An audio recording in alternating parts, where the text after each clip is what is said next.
Because no matter who you are, no matter how nice you are, no matter how much you pray, no matter how much you fast, no matter how much you tithe. No, this is serious. You know, I'm a church boy, right? Bishops die broke, some of them. Saints, good, hard praying people, loving people, kind people, nice people, mean people, don't matter. These are financial principles. And inflation affects you no matter how you feel about it. Inflation is always going up. So if you don't have a method to outrun inflation, you're in trouble. So if a person says, I'm just going to work my job, save my money, and become financially independent, it's impossible because of limited income and inflation. Because if you start off, I got a niece, she just finished nursing school, so she got a great job right out of college, okay? I think it's about, 55 or 60, something like that. And so I told her, I said, now, honey, you got one more step. She says, what's that, Uncle? I said, well, it's real simple. I said, when you are 50, if you're making twice as much, you'll be making the same. Mm-hmm. She's never going to get a pay raise, is she? Is that correct? Because of limited income and inflation. Inflation is always going. You double your money in 25 years, you didn't get a pay raise, did you? Everybody got it? So you got to find a way to make your income grow faster than inflation. And for most people, you can't do that on a job.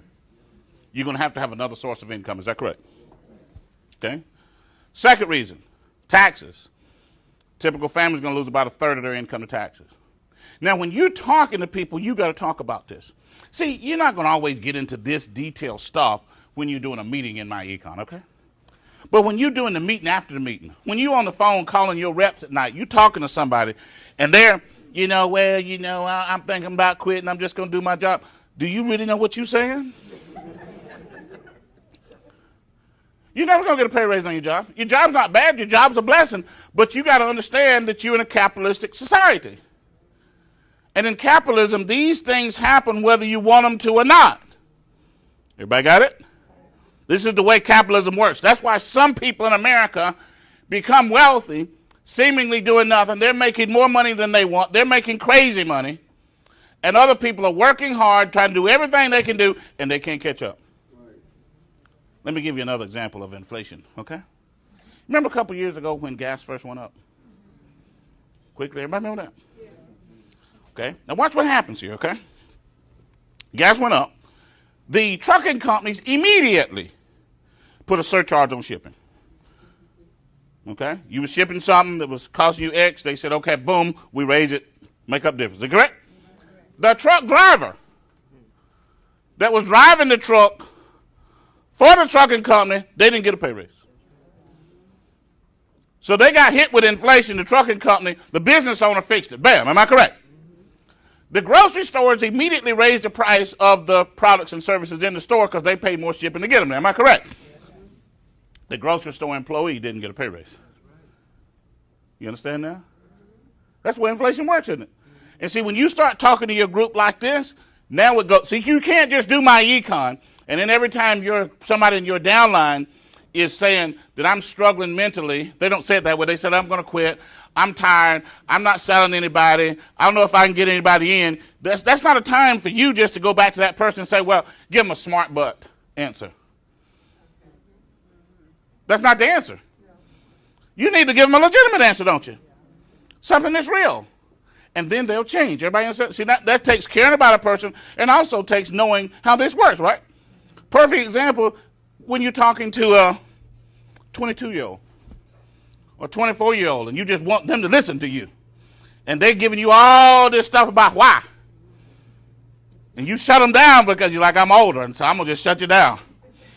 And you need to listen. But that's not an answer, is it? Give them a real answer. Just like when I told my niece that, because she always listens to me about stuff. She says, well, I don't know about that, Uncle Ivey. It seems like they're going to pay more. I said, okay. Who you got down there now making $120?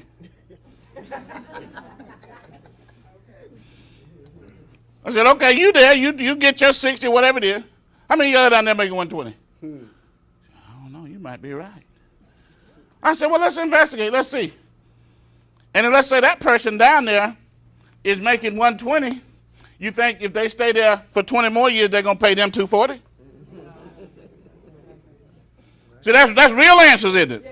Now this person can go back and say, you know, I better get straight, because there's something happening here to my life, and that's why people are struggling, financially limited, income inflation, but you can't see it.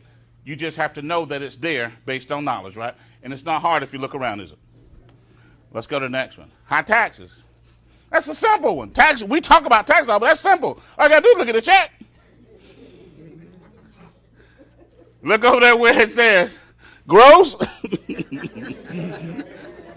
And look on the other side where it says grosser. I'm just kidding. I'm just kidding.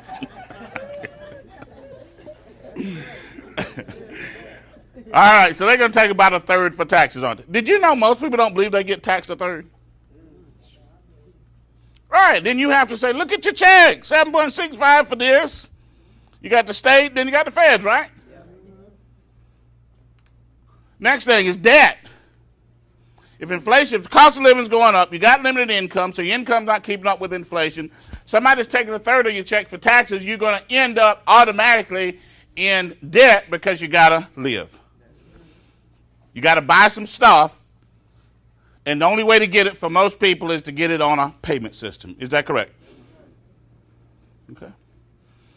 And then you're going to pay some interest. I don't know the numbers for this area, but like in Atlanta, incomes are a little lower. Let's say somebody's making $5,000 a month in Atlanta, they're going to bring home $3,400. Okay? They're going to lose about 30% to taxes. State of Georgia 6, FICA 7.65, then they got the federal. Now out of that $3,400, they're going to have a mortgage or rent that's somewhere in the neighborhood of $1,000 to $1,200. So now they're down to $2,200. And if they pay the mortgage, the majority of that mortgage payment is going to be interest. So now, the $5,000 with the $3,400 with the $2,200. Now, if they got a car note, credit card, you see what's happening?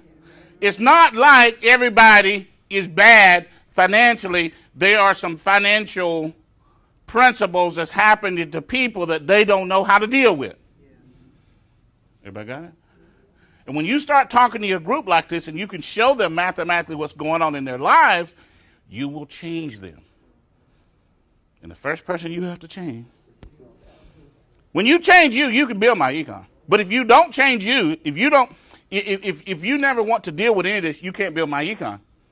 Because you'll still be, see, this is the message of most network marketing companies. There's nothing wrong with network marketing. Network marketing is great. I enjoy it. But here's the reality. The message is it's good, it's wonderful, it's fantastic, it's great. We got the best products, we got the cheapest products, we got the only product to do X and X, and we got Billy Hero Smith that's making $100,000 a minute. That's the message in network marketing, isn't it? And I'm like, well, what's that got to do with me? I'm not Billy. I'm just a little boy from South Georgia that want to be a millionaire. And that message doesn't work because you're trying to appeal to somebody to say, if you get up out your chair and if you can really sell, you can get rich. Problem is, 95% of them can't sell. 95% of them don't want to sell. So they do it 2, 3, 4, 5 months and they quit and it's over. And then they try another one. This is what they say. Well, see, I'm looking for, this one is really the one. There's never the one. It's not the thing. It's you. Businesses don't build people. People build businesses. So we got to work on you, the person. Last thing. 4 obstacles. Limited income inflation, high taxes, high debt. And the last one is less than ideal cash flow management decisions. Now that's a mouthful. And some people in my econ don't want to see it. They're like, well, we don't, that investment stuff. Look, here's what you got to understand. We're supposed to have wealth. We all want some wealth. The government recognizes we needed some wealth. Now, they recognized it in 1934. Shouldn't everybody know by now? Corporate America realized we needed the wealth. Now, what is less than ideal cash flow management decisions? In a capitalistic society, to stay ahead of inflation and to build wealth, you've got to be able to put some money away as an investment, and that money has got to grow faster than inflation. If I take my dollar and I put it in the bank, and the bank pay me 3%, and inflation is running 3%, I'm still losing money because I got to pay taxes on what I make. Is that correct? So I'm losing money. This dollar, like people say now, they say, ooh, the dollar just losing value. The dollar always lost value. Ooh, did you hear about the dollar? They just talking about it on the radio now and on the TV, and people are like, ooh, something new's happening. No, it always lost value. You can go back anywhere in history. Any currency in the world loses value. The euro, every currency loses value because the physical piece of currency stays the same and the cost of living never stays the same. So all currency lose value.